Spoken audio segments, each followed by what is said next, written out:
নমস্কার।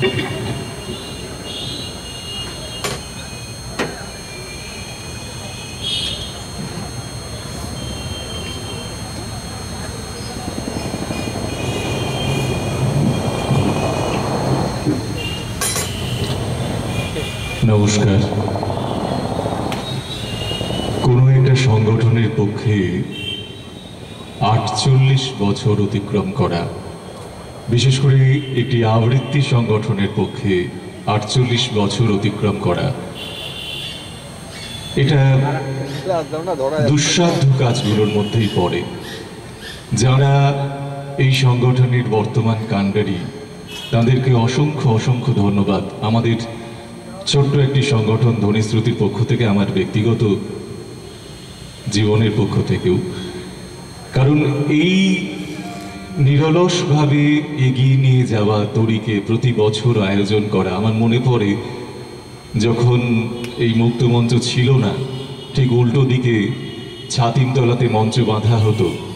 আমি ৯০-এর দশকের শেষ দিকের কথা বলছি, ৯৫, ৯৬, ৯৮, ২০০১, ২, ৩, ৫।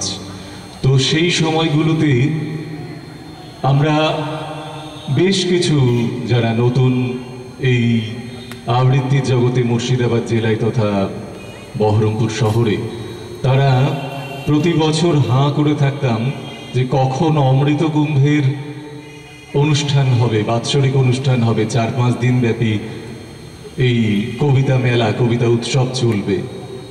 বছরের মধ্যে আমরা একবারই ডাক পেতাম কোনো একটি সংস্থা থেকে, সেটা অমৃত কুম্ভ, এবং এর জন্যই তৈরি হতাম সারা বছর ধরে।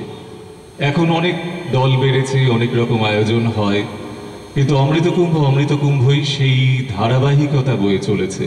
সেজন্য যে কজন মানুষ আছেন, আমার পক্ষ থেকে, আপনাদের সবার পক্ষ থেকে একবার অমৃত কুম্ভের জন্য হাততালি হবে। আমি ছোট ছোট দুটো ছড়া বলবো। অনেকক্ষণ ধরে কবিতা শুনছি, মজাদার দুটি ছড়া। প্রথমটি প্রচলিত। রায়বাড়িতে বিয়ের ভোজে মায়ের পাতে বসে দই সন্দেশ পেটুক দামু খুব খেয়েছে ঠেসে। সেই অবধি দইয়ের ওপর বেজায় তাহার টান, কোথাও ভোজের গন্ধ পেলে লাফায় দামুর প্রাণ।